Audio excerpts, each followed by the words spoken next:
Hello everyone, Scott Sylvan Bell coming to you live from Sacramento, California. It is April 16th, 5:30 in the afternoon.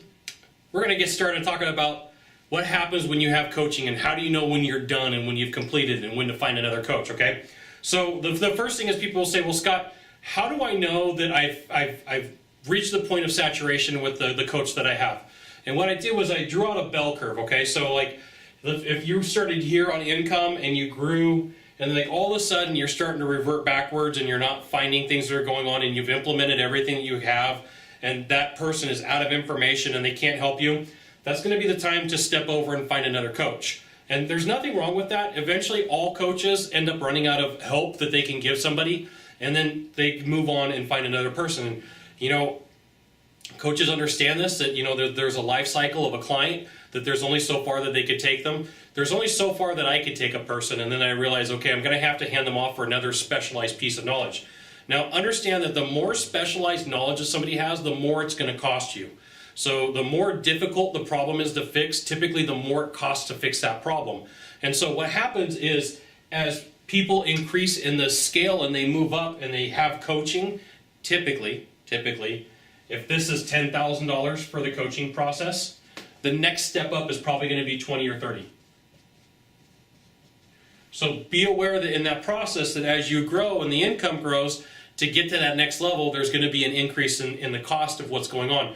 And that's going to be normal. Now, one of the things that you're going to find is anytime that you're in a coaching program, the people that are around that are in that coaching program should be like of benefit, meaning that they become part of the network, that becomes part of your net worth of individuals that surround you.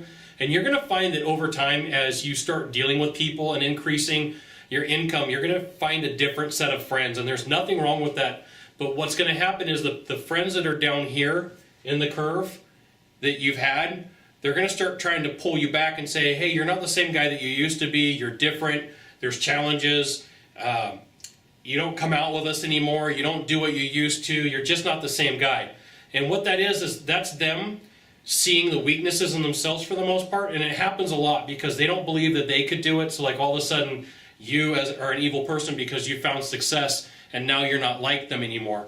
But one of the things that you're going to find is you start going up this ability and going up this slide, you're going to find different people to interact with, and the conversations that you have with them are going to change. The conversations that you're going to have down here with people are going to be a different focus than what's right here. Now, the focus on top as you start climbing and you start finding these people to interact with are, you know, how can I enhance the experience that my clients have? How can I make things better? How can I do this better? And once again, down here at the bottom is why me, and it's not fair, and this isn't cool, and I don't want to have to work that hard. I just want my 40 hours and my case of beer. And hey, look, there's nothing wrong with that. There's absolutely nothing wrong with that. But just understand that as you start to develop as a person, the people around you are going to either go with you or they're going to start to pull you down, or they're going to stay somewhere in the middle and they don't care, right? So I've seen it all three ways. The friends and the family members drag the person down. There's people around who don't care, and then there's people around that are going to pull you up. But just understand as you go through this process, you know that you've reached a saturation point when you start to decline, and that coach can't help you anymore. And that coach should be able to say, hey, look, you know what? We've gone to the point where I can't do anything else for you. We should probably find someone else. And you know that you're with a bad coach, or that there's some challenges where all they want to do is just accept your money, and they don't want to really give you anything, you know, anything different for it, and that creates a challenge, okay? Now, if you could do a small favor for me in the box down below, leave us a comment, question, or story about coaches and what you've learned from this video or this series, that'd be fantastic. To the right or to the left, there's a subscribe button. Subscribe. And then send it out to all your friends via StumbleUpon, Facebook, Twitter, Google+, Scott Sylvan Bell. Only Scott Bell, Sylvan. See you soon. Thanks for watching. Aloha.